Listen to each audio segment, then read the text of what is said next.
All right, joined by 2016 NLL MVP Dhane Smith and 2017 NLL first overall selection Josh Byrne. I'm Brian Duff. It's Bandits Facebook Live. Dhane, am I sitting next to the likely 2018 NLL Rookie of the Year? You know what? I definitely think so. He's well deserving of it, and yeah, he's my roommate too, so I have to talk highly of him. Well, we're off to a good start. I'm not sure where it's going to go from here. Of course, it's a big time for lacrosse. Obviously, a couple of years ago, Dhane, you found yourself in the Champions Cup series against Saskatchewan. The Rush have found their way back again this year against a Rochester team that maybe navigated the most interesting route ever to a Champions Cup final as they came out of the blocks incredibly strong, then lost 6 in a row. And when you do that in an 18-game season and still find a way back to the final, it's pretty impressive. So let's start with Rochester, Josh, and what your thought of them early on was and what you see as their strength entering the Champions Cup. Yeah, I mean, they're a really good team. They're very big defensively.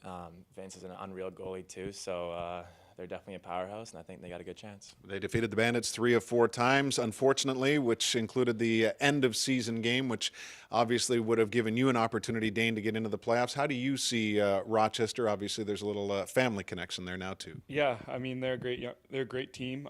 They're older in the back door, but that makes them strong, and up front, they're young, and they're tough to cheer for sure. I do have my cousin Billy D there now, so it's tough not to root for him, but it's one of those things that it's going to be a tough battle. I think it's going to go to Game 3. Yeah, well, there's the thing. It is shaping up as an interesting series based on the fact that even though Saskatchewan was #1 league-wide with a 14-4 mark, including coming out of the blocks 8-1 with that only loss to the Bandits, the fact is they know their place here. However, they lost both head-to-head meetings with Rochester this year, and I heard you snicker a little bit there when Dhane was talking about the Nighthawks and obviously how they are built. There's also a couple of guys that you would know from college a little bit. They went heavy on Buckeyes this last draft, and a couple of them were pursuing you as far as top scoring rookie. Yeah, I mean, Austin Shanks is an unreal player, and obviously Jake Withers, what he's done this year is really outstanding, and the way he kind of changed the game just for them, I think he's done a really good job. So Eric Fennell's another guy who is a big lefty and creates a lot of space for Jammer over there. So yeah, they're all three of them are great players, and yeah, I hope one of them wins it, honestly. All right. Well, we will see, obviously, the end-of-season individual awards come out in the summer. The Champions Cup gets started this weekend with Game 1 in Saskatchewan, Game 2 in Roch, and will there be a need for a Game 3? How do you view Saskatchewan this year? Obviously, you guys were able to sting them in overtime early on, or at least more towards the midway point of the year, but later on in the season, they came back at you. They have been a perennial contender now for a handful of years. Yeah, you know what? They're crazy. It seems like they're not getting worse. It seems like they're getting better, and each year it's like even though they're getting kind of older, they're still a gre't team, and they're one of the tops for a reason.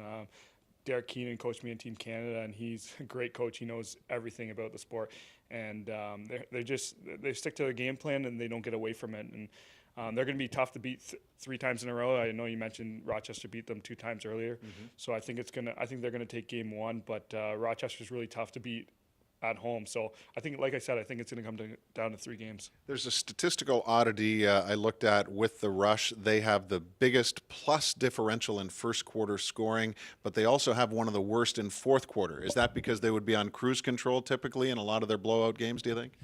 Yeah, I mean, they tend to get up pretty quickly. Their offense is very powerful with Matthews and Church and all those guys over there. So, yeah, I think they kind of try to kind of nurse games in the fourth quarter, but I think you'll see a little bit different in the finals. There were 4 100-point scorers in the NLL this year. Do you know who they were?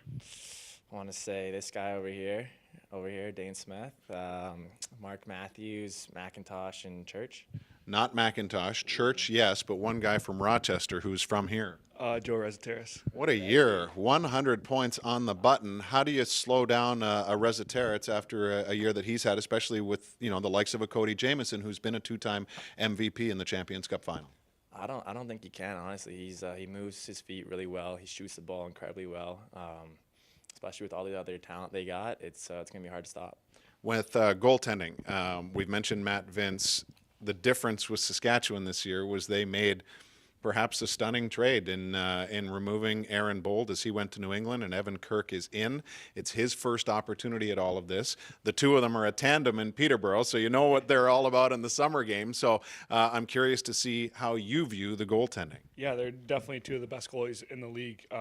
They've both proved it. I think they've both won goalie of the year, or they've been up there for goalie of the year for the past few years. So it's going to be a goaltending battle. I think it's going to come down to goaltending. I think every team needs goaltending, and I think they both got it. So it's going to be interesting to see what the offensive guys can do. Matt Vince obviously has been down this road a number of times. It'll be his 5th finals appearance. He's won it 3 times. Remember, Rochester had won 3 in a row before the rush started to get in the way there. And obviously Saskatchewan was looking for a 3rd straight win, only to be thwarted by Georgia last year. It's prediction time. Who do you see winning this series? I'm taking Rochester. Personally, I think they're I think it's their time, and I think they're going to be the underdog, and they're going to come up with a lot of fight. So. Well, it was surprising to see a little bit that they, had gone 2-0 against the Rush this year. They hadn't defeated the Rush since defeating them in the Champions Cup in 2012, so they finally got that monkey off their back. Who do you see winning this? If I could choose neither, I would. But that being said, I think I'm going to have to go with Saskatchewan. They've been there before. I know Rochester has, but it's been a while, and they're so deep, and I think they're going to take it.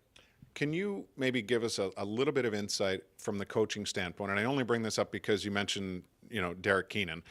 Mike Hazen's played the game for a lot of years too. He has ultimate trust seemingly in all his guys and vice versa, and he strongly believes in his netminder Matt Vince. What's Mike like as a guy, and what do you see as both their strengths as coaches? Yeah, I don't know Mike personally. I've never got coached by him, but he does coach Peterborough in the summer, and he seems like he knows his stuff. And what I like about him is I see them sometimes down, and you can see him laughing on the bench, and he's really known around the league. And I think both coaches are great. So they'll both have their strategies, and they'll both, no matter who loses or wins, they're going to go back to the drawing board and change things up. And I think it's going to be one of those tough series. Even though we're 6 years removed from the first time these two teams met in a Champions Cup, there's still 6 guys remaining from the Nighthawks roster back then, including Cody Jamieson, obviously, and 5 members from the Rush.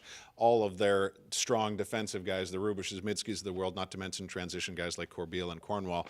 Probably shouldn't bring that name up based on how it ended a couple of years ago. The game is also played outdoors, which you guys know very well. We are down to the Final 4 when it comes to the NCAA, and all 4 of the top seeds came in this year in order. So we've got 1 versus 4 in, we have Maryland versus Duke, and we've got number 2 Albany against number 3 Yale. Who makes it to Monday, and who wins it all?